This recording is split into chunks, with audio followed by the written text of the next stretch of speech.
10th class అయిపోయింది. Next neat వైపు వెళ్ళడమా? లేకుంటే జేఈ వైపు వెళ్ళడమా? అన్న కన్‌ఫ్యూజన్ చాలా మంది స్టూడెంట్స్ లో ఉంటుంది. మరీ ముఖ్యంగా తల్లిదండ్రులైతే మా పిల్లవాడికి ఫ్యూచర్ ఎందులో ఉంటుంది? మా అమ్మాయికి ఏ కెరియర్‌లో అయితే మంచి ప్యాకేజ్ వస్తుంది? ఇలాంటి డౌట్స్, ఇలాంటి ఒక ఆలోచనలు వాళ్ళ మైండ్‌లో తిరుగుతూ ఉంటాయి. మిత్రులారా, మీ అందరికీ ఈ వీడియోలో క్లారిటీ ఇచ్చే ప్రయత్నం నేను చేస్తాను. చివరి వరకు చూడండి. ముందుగా మనం నీట్ మీద ఫోకస్ చేద్దాం. 10th తర్వాత నీట్ వైపు కనుక అడుగులు వేస్తే, ఆ 2 ఇయర్స్ మీరు కష్టపడి చదివితే, నీట్ కనుక మీరు క్రాక్ చేయగలిగితే, అంటే మంచి ర్యాంక్ వస్తే, మీరు ఎంబీబీఎస్ కానీ, లేదా ఆయుర్వేద గానీ, హోమియోపతి, సిద్ధ, డెంటిస్ట్ ఇలాంటి డిఫరెంట్ మెడికల్ కోర్సెస్ లో మీరు చేరవచ్చు.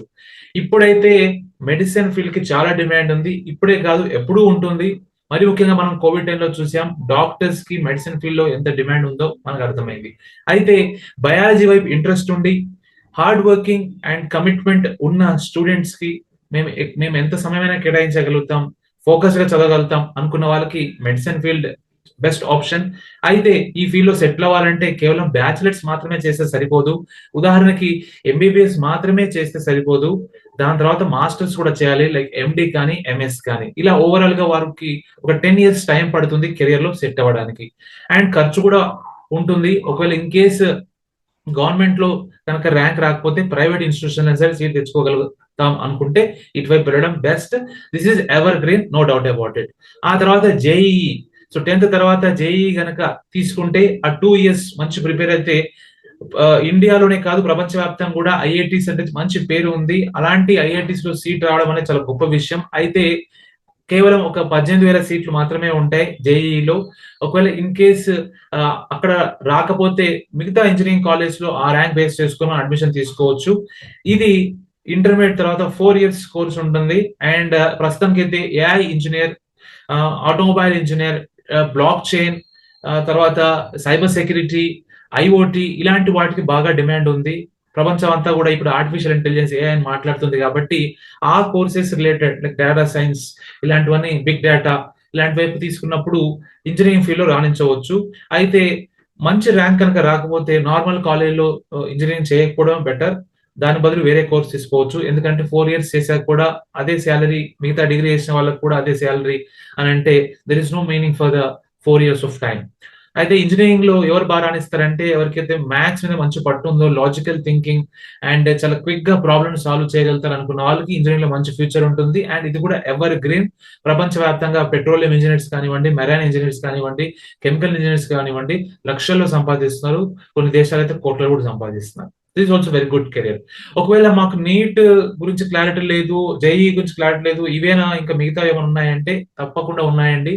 ఆర్ట్స్ వైపు వెళ్ళొచ్చు, మీరు కామర్స్ వైపు వెళ్ళొచ్చు, లేదా మ్యాథ్స్ అండ్ బయాలజీ కాంబినేషన్ లో కూడా వెళ్ళొచ్చు, లేదా కొన్ని డిప్లొమా కోర్సెస్ చేయొచ్చు లైక్ పాలిటెక్నిక్ ఇవన్నీ, లేదా కొన్ని ప్రొఫెషనల్ కోర్సెస్ ఉంటాయి, పారామెడికల్ కోర్సెస్ ఉంటాయి, అలాంటి వాటి వైపు కూడా వెళ్ళొచ్చు. అయితే మనకి మనకి ఏది ఇంట్రెస్ట్, మన గోల్ ఏంటి, మన బడ్జెట్ ఏంటి, మనం ఎంత సమయం కేటాయించగలుగుతాం, ఎంత ఫోకస్డ్ గా చదవగలుగుతాం, ఎంత వరకు మనలో స్కిల్ ఉంది, ఇలాంటి విషయాలను బట్టి, మరి ముఖ్యంగా మన మనకి ఏది ఆసక్తి, ఇలాంటి వాటి బట్టి మనం ఎంచుకోవడం బెటర్. ఉదాహరణకి ఇందాక మనం చూసాం బయాలజీ అయితే నీట్ వైపు, లేదా మ్యాథ్స్ అయితే జేఈ వైపు. అలా కాకుండా కామర్స్, ఎకనామిక్స్ ఇలాంటి వాటి అయితే కామర్స్ కోర్స్ తీసుకోవచ్చు. అలా కాదు లాంగ్వేజ్ వైపు, ఈ లేదంటే నాకు ఈ మేనేజ్మెంట్ వైపు అంటే ఆర్ట్స్ వైపు వెళ్ళొచ్చు. లేదంటే నాకు వీటిలో కన్ఫ్యూజన్ ఉంది, ఎటువైపు వెళ్ళాలో తెలియట్లేదు, నాకు మ్యాథ్సా లేకుంటే బయాలజీయా, కామర్సా, ఆర్ట్సా వీటిలో నాకు క్లారిటీ వస్తలేదు అనుకుంటే better you go for psychometric test. ఏంటంటే ఇది ఒక పిల్లవాడిలో ఏం స్కిల్ ఉంది, ఏం లేదు, వారికి ఏది ఇంట్రెస్ట్ లేదు, వారి వ్యక్తిత్వం ఏమిటి అంటే పర్సనాలిటీ ఏమిటి, అలాగే వారికి ఎలాంటి కెరీర్ సూటబుల్ అవుతాయి, ఎలాంటి జాబ్స్ లో వాళ్ళు సక్సెస్ఫుల్ గా రాణించగలుగుతారు, ఇలాంటి విషయాలని సైకోమెట్రిక్ టెస్ట్ ద్వారా తెలుసుకోవచ్చు. పెద్ద పెద్ద కంపెనీలు కూడా ఒక వ్యక్తికి ఉద్యోగం ఇచ్చే కంటే ముందర ఈ టెస్ట్ పెట్టి వారిలోని సామర్థ్యం ఎంత అనే దాన్ని బట్టి వారితో డిస్కషన్ చేస్తూ ఉంటారు. సో ఈ సైకోమెట్రిక్ టెస్ట్ రిజల్ట్స్ ద్వారా మీ పిల్లవారు ఏ ఏ ఏ కెరీర్ బాగా సూటబుల్ అవుతుంది, వారు ఏ కోర్స్ తీసుకోవచ్చు. ఎందుకంటే లక్షల రూపాయలు ఖర్చు పెట్టబోతున్నారు తల్లిదండ్రులు. మరి వాటికి ఒక మంచి రిటర్న్స్ ఉండాలి కదా. ఏదైనా వస్తువు కొనే ముందర మనం ఆలోచిస్తాం, దీనికి ఇంత ధర పెట్టొచ్చా అని. మరి ఈ 2 సంవత్సరాల జేఈ లేదా నీట్ లేదా ఇంకోటి ఏదైనా సరే వీటి కోసం ఈ లక్షలు మీరు ఖర్చు పెడుతున్నారు అని అంటే దాంట్లో మీ పిల్లవాడు రాణిస్తాడా లేదా అని తెలిసి ఉండాలి కదా! దానికోసం ఇలాంటి సైకోమెట్రిక్ టెస్ట్ చేసుకోవడం ఉత్తమం. మీకు కనుక ఆ టెస్ట్ చేయించుకోవాలన్న ఆలోచన ఉంటే, లేదా ఎలాంటి కెరియర్ కౌన్సెలింగ్ సంబంధించిన డౌట్స్ ఉంటే మీరు మమ్మల్ని సంప్రదించవచ్చు. నా పేరు Dashrath Rama Reddy, certified career councillor. మీరు ఈ నంబర్‌కి కాల్ చేసి మీ డౌట్స్‌ని క్లారిఫై చేసుకోవచ్చు. నీట్, జేఈఈ లేదా ఆర్ట్స్ లేదా కామర్స్ దీంట్లో మీ పిల్లవాడు ఎటువైపు వెళ్ళాలనేది మేము సైకోమెట్రిక్ టెస్ట్ ద్వారా మీ పిల్లవాడికి కంప్లీట్‌గా అవేర్‌నెస్ ఇవ్వడం జరుగుతుంది. Thanks for watching.